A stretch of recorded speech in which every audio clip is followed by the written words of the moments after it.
अस्सलाम वालेकुम, I am dental surgeon doctor Kiran Haseeb. पहले जैसे हमने आपको बताया था कि पेशेंट के किसी न किसी वजह से गम्स जो हैं वो डिस्टर्ब हो गए हैं, तो हम उन गम्स के लिए कुछ प्रोसीजर्स, कुछ सर्जरीज करते हैं। इसी तरीके से जब पेशेंट की गम्स की वजह से या किसी वजह से भी जो सपोर्टिंग स्ट्रक्चर हैं, टिश्यूज़ और बोन, उसका लॉस हो गया, तो उसके लिए भी हम कुछ प्रोसीजर्स परफॉर्म करते हैं ताकि जो पेशेंट का दांत है उसको जितना हो सके बचाया जा सके और हेल्दी जो स्ट्रक्चर्स हैं उसको वापस लाया जा सके। तो उसके लिए जो है 3 तरह की सर्जरीज हम परफॉर्म करते हैं।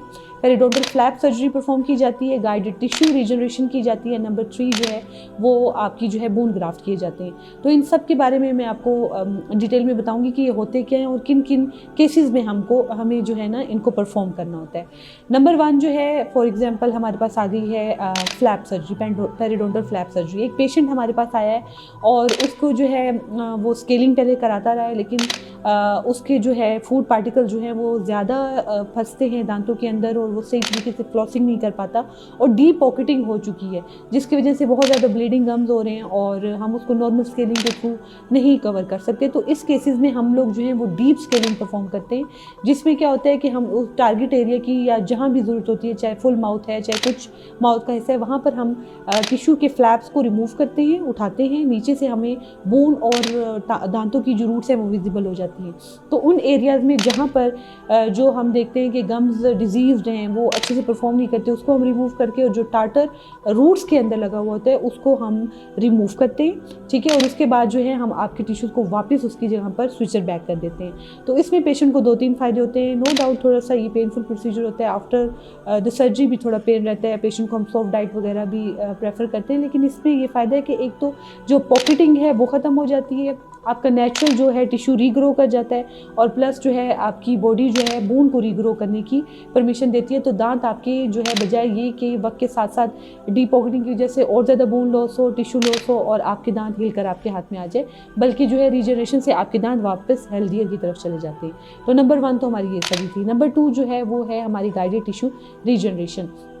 कुछ एरियाज़ ऐसे हैं जिसमें जो है हम लोग देखते हैं कि पेशेंट की बोन लॉस हो गया है, तो उस जगह पर जो आपकी गम्स है ना वो बहुत ज़्यादा इन्फेक्टेड हो गई और वो नीचे की तरफ ग्रो करके बोन को ख़त्म करना स्टार्ट हो जाते हैं। तो हम एक स्पेशल टाइप का कनेक्टिव टिश्यू वहाँ पर लगा देते हैं सर्जरी के थ्रू, जो कि उस गम को नीचे आने से प्रिवेंट करता है। तो उससे ये होता है कि आपके बोन लॉस नहीं होता और आपके दांत जो है वो सेफ़ रहते हैं। तो एक ये आपका फ़ायदा हो गया। तो बहुत अच्छी ये सर्जरी है जिससे पेशेंट का दांत जो है जो फर्दर डिके से बच जाता है। नंबर 3 जो है वो हम ग्राफ्ट सर्जरीज करते हैं, बोन ग्राफ्ट सर्जरी। अब पेशेंट है उसके जो है वो बोन लॉस हो चुका है, दांत जो है वो कॉम्प्रोमाइज़ हो रहे हैं, तो हम वहाँ पर या तो पेशेंट की अपनी बोन से लेकर या कोई अच्छा डोनर लेकर या फिर हम आर्टिफिशियल हमें मिलती हैं कस्टमाइज सिंथेसाइज जो बोन होती है वो वहाँ पर हम ग्राफ्ट कर लेते हैं। तो वो जो है उससे ये फ़ायदा होता है कि बॉडी सेल फिर बोन को अलाउ करते हैं कि दांत के इर्द-गिर्द आप बन जाए। तो जो बोन लॉस हुआ होता है वो जो है दोबारा से बोन वापस आ जाती है, ग्रो हो जाती है और दांत जो है वो सेफ़ हो जाते हैं। तो जो दांत है हमारा, ना सिर्फ उसकी एक तो ऊपर से हम शुगर वगैरह खाते हैं, डिके लगता है, इसके अलावा जो जितने भी सपोर्टिंग स्ट्रक्चर हैं अगर वो हेल्दी नहीं होंगे तो दांत हमारा कॉम्प्रोमाइज़ रहेगा। तो इसीलिए दांत का हर लिहाज से ख्याल रखना ज़रूरी है, चाहे वो दांत के इर्द गिर्द की बोन है, चाहे वो गम्स हैं।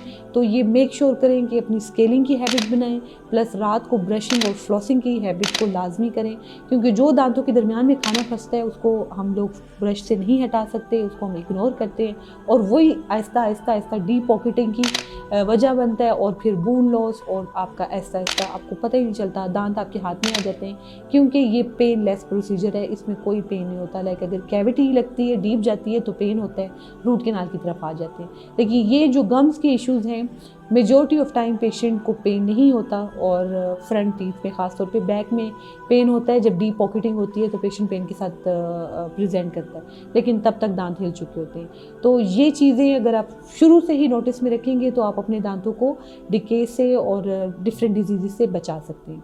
Thank you so much. अल्लाह हाफिज़।